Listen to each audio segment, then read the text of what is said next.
साथियों, आज ये press conference Bharatiya Janata party की तरफ से उस माहौल में हो रही है जबकि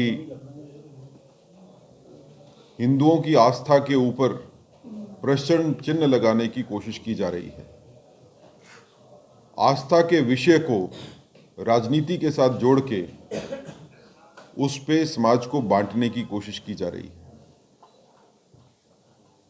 जैसा आपने देखा, श्राइन बोर्ड मेडिकल कॉलेज में एडमिशन्स को लेके जो एक कंट्रोवर्सी का माहौल बना है, जिसमें 50 में से 42 स्टूडेंट्स जो हैं वो उस धर्म से आते हैं जिनकी आस्था वैष्णो देवी जी में नहीं है। तो एक चिंता का विषय है, एक आस्था का क्वेश्चन है।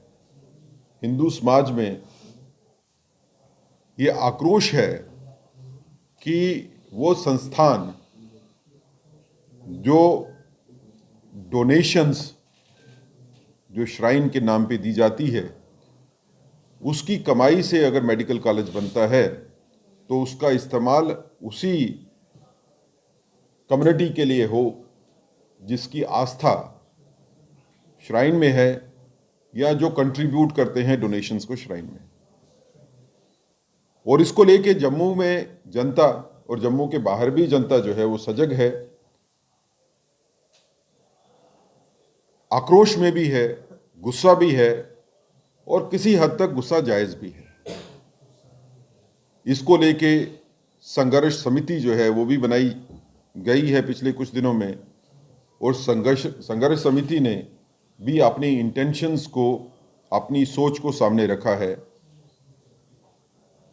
भारतीय जनता पार्टी की तरफ से भी कुछ नेतागण के बयान जो है वो सामने आए हैं, जिसमें उन्होंने भी विचार ये रखा है कि इस तरह की आस्था से खिलवाड़ नहीं होना चाहिए, और अगर धर्म विशेष की डोनेशन से बना हुआ अगर कोई संस्थान है तो फिर उस धर्म विशेष की आस्थाओं को ध्यान में रख के ही सीटों का वितरण होना चाहिए।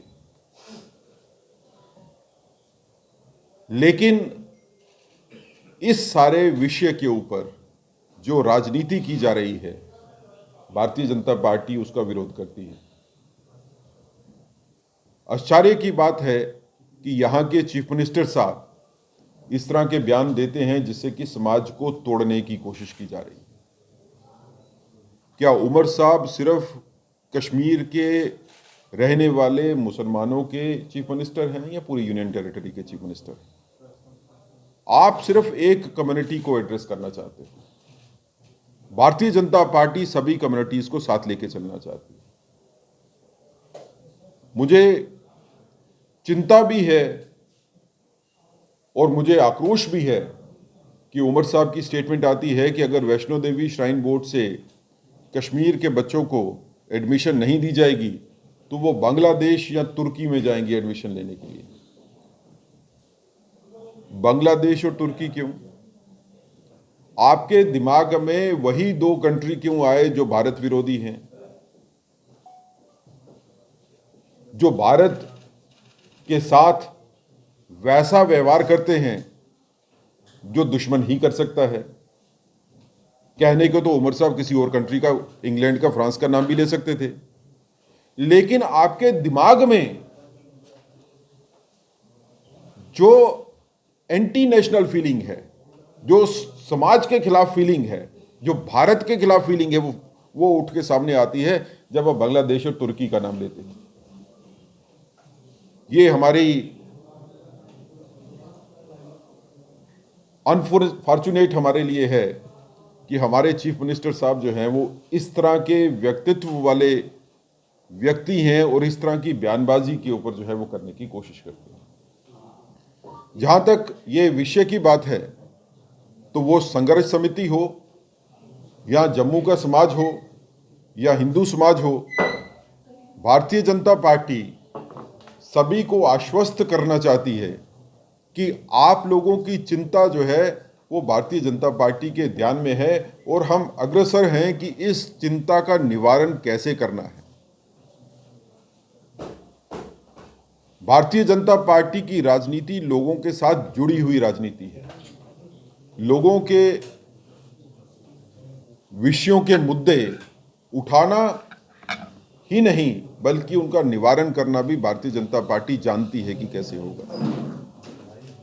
तो भारतीय जनता पार्टी की तरफ से कोशिश की जा रही है और हम समाज को और संघर्ष समिति को और जो बाकी लोग इसके साथ जुड़े हैं और स्टूडेंट कम्युनिटी खासकर, उनको आश्वस्त करना चाहते हैं कि भारतीय जनता पार्टी इस सारी समस्या का समाधान निकाल लेगी और उस तरह से निकालेगी कि आस्था के ऊपर कोई प्रश्न चिन्ह नहीं लगे। इसके साथ भारतीय जनता पार्टी ये भी कहना चाहती है कि ये जो लड़ाई आस्था और लीगल राइट्स के बीच में है, जिसमें एक धर्म की आस्था और दूसरी तरफ से वो बच्चे जिन्होंने मेरिट के ऊपर जिनको एडमिशंस मिली है, ये दो लड़ाइयों के बीच में, आस्था और लीगल राइट्स की लड़ाई के बीच में भारतीय जनता पार्टी ऐसा निवारण करेगी कि दोनों को जो है वो नुकसान ना हो। जहां तक आस्था की बात है तो उस आस्था का भी आदर किया जाएगा और लोगों के आस्था के ऊपर भी निवारण जरूर होगा उनकी मंशाओं के मुताबिक। लेकिन उसके साथ जो बच्चे मुस्लिम समुदाय के भी हैं जिनको एडमिशन्स मिली है, उनके बारे में भी चिंता जरूर की जाएगी कि उनके राइट्स जो हैं वो भी कहीं ना कहीं जो है वो प्रोटेक्ट किए जा सके। किस फॉर्म में होंगे, किस तरह से होंगे, किस शक्ल से होंगे, वो एक अलग सोचने की बात है। लेकिन भारतीय जनता पार्टी का ये मानना जरूर है कि मेडिकल कॉलेज कटरा, क्योंकि वैष्णो देवी श्राइन बोर्ड की डोनेशन से बना है, तो इसमें हिंदू समाज के बच्चे जो मेडिकल में एडमिशन्स लेना चाहते हैं, इनमें प्राइमरी राइट्स उनका है और उनके राइट्स को सम्मान करना चाहिए और ऐसी सिचुएशन पैदा न हो कि जिसमें समाज को बांटने की बात की जाए। आज नेशनल कॉन्फ्रेंस हो, पीडीपी हो, कांग्रेस हो, ये समाज को बांटने की कोशिश कर रहे हैं हिंदू और मुसलमान में। हम समाज को इकट्ठा रखना चाहते हैं, लेकिन समाज को इकट्ठा रखने के साथ दोनों धर्मों की आस्थाओं को भी हम उतनी ही मान्यता देना चाहते हैं। कल अगर आस्था का सवाल मुस्लिम समुदाय के ऊपर होगा तो भारतीय जनता पार्टी उनकी आस्था के साथ भी खड़ी रहेगी। आज प्रश्न चिन्ह जो है वो हिंदू धर्म की आस्था के ऊपर है, तो भारतीय जनता पार्टी उस आस्था का निवारण करने के लिए, उस आस्था में विश्वास बनाए रखने के लिए अग्रसर है। जो करना होगा इसमें वो किया जाएगा और आने वाले कुछ दिनों में इस सारी समस्या का जो है वो निवारण हो जाएगा। लोगों को एजिटेट होने की ज़रूरत नहीं है। संघर्ष समिति ने जो अपना पक्ष रखा हम उसका सम्मान करते हैं।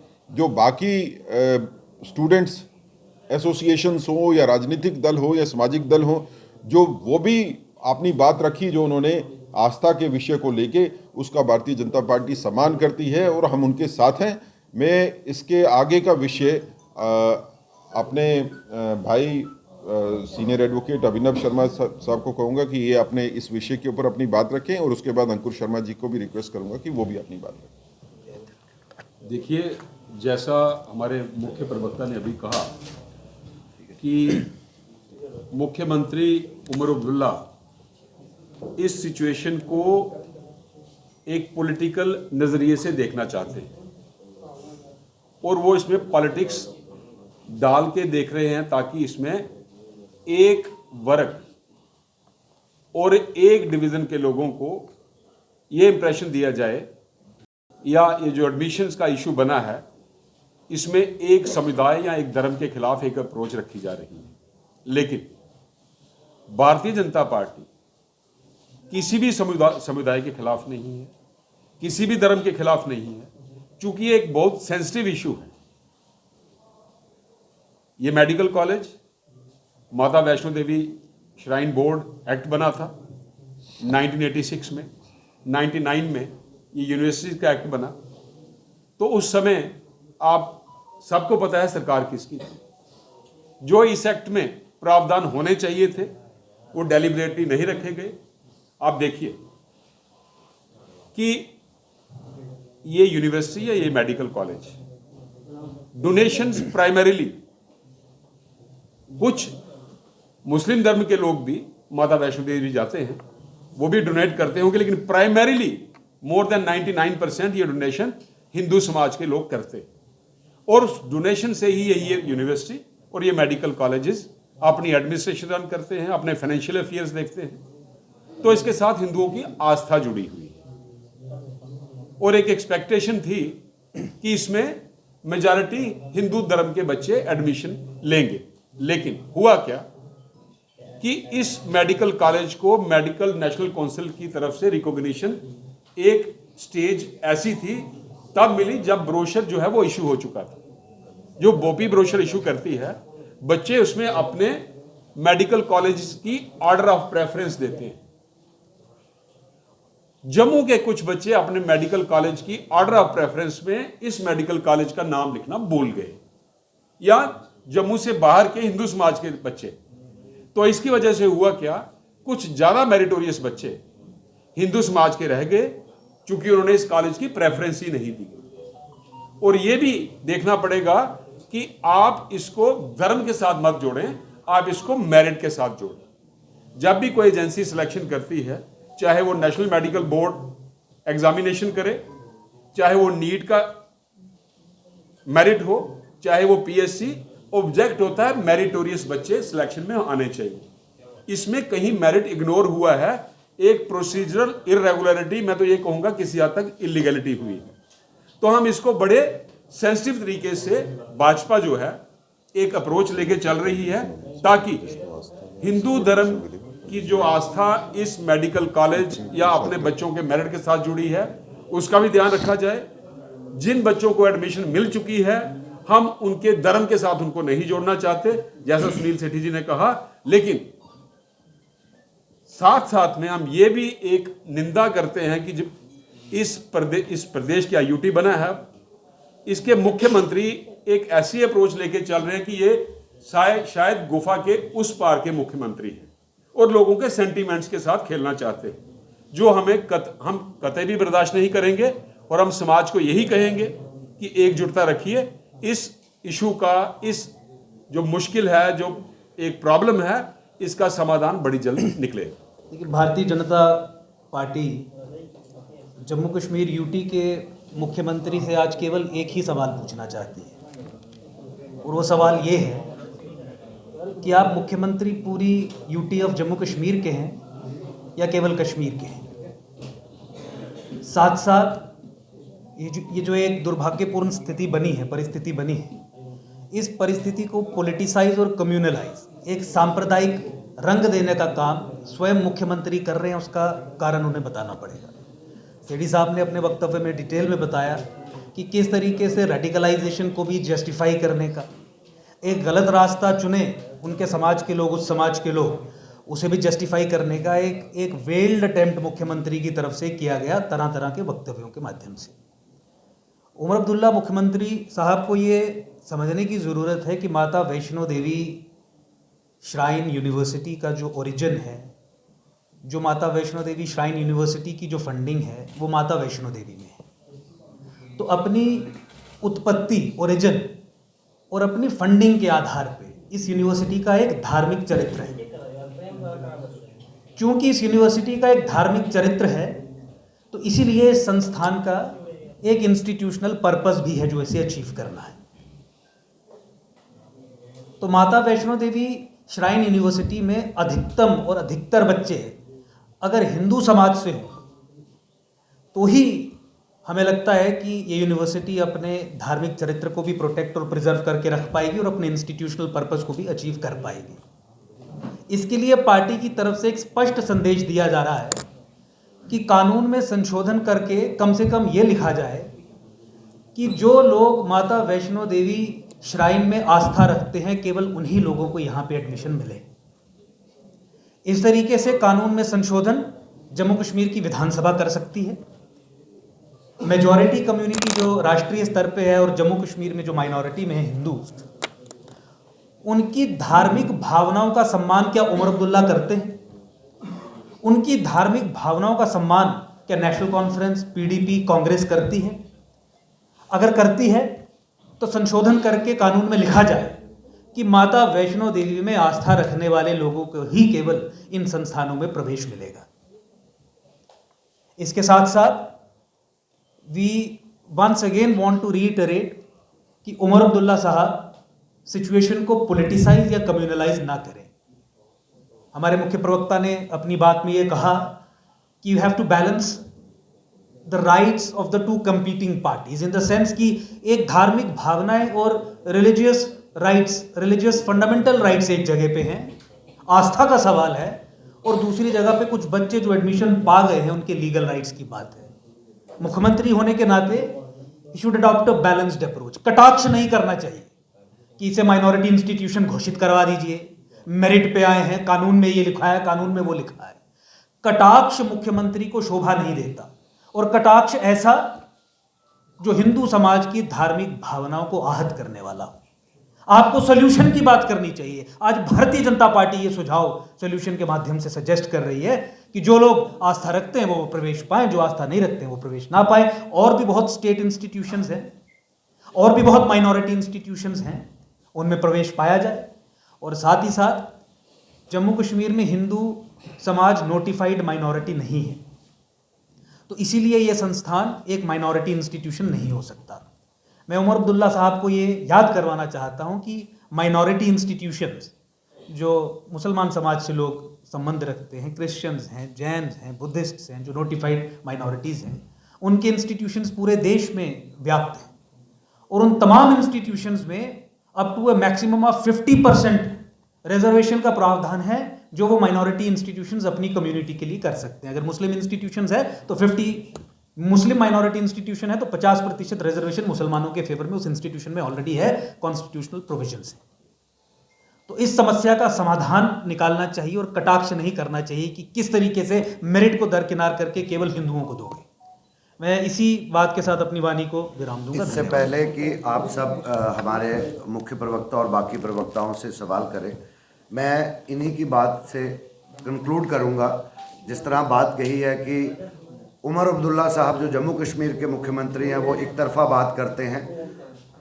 कल ही उनका बयान आप सब ने देखा कि किस तरीके से उन्होंने कटाक्ष किया लीडर ऑफ द ओपोजिशन और भारतीय जनता पार्टी पे। जैसे बात कही है कि माइनॉरिटी उस पर काम करना चाहिए आदरणीय सुनील शर्मा जी ने या भारतीय जनता पार्टी ने, जैसे आदरणीय हमारे अभिनव शर्मा जी ने बात कही, जो ब्लंडर उस समय की सरकार ने 98-99 में किया था, और उससे पहले 1997 में जब एस्कॉम, जिसको हम आमतौर पे बत्रा कॉलेज कहते हैं, ये भी उस समय की सरकार जो नेशनल कॉन्फ्रेंस की देन थी, उनको दिया गया और बजाय 50% रिजर्वेशन के हिंदूज को 25% दिया, महंत बचित्तर सिंह कॉलेज को दिया। तो वो ब्लंडर जो 1998-99 में फारूक अब्दुल्ला साहब यानी कि उमर अब्दुल्ला, आपको बड़े बड़े तोहफे मिले, और ये कोई छोटे मोटे तोहफे नहीं बल्कि कार, स्कूटी, फ्रिज, टीवी और स्मार्टफोन जैसे शानदार उपहार हों। अब सोच रहे होंगे कि ऐसा कहाँ संभव है? जवाब है एराकॉट कंस्ट्रक्शन।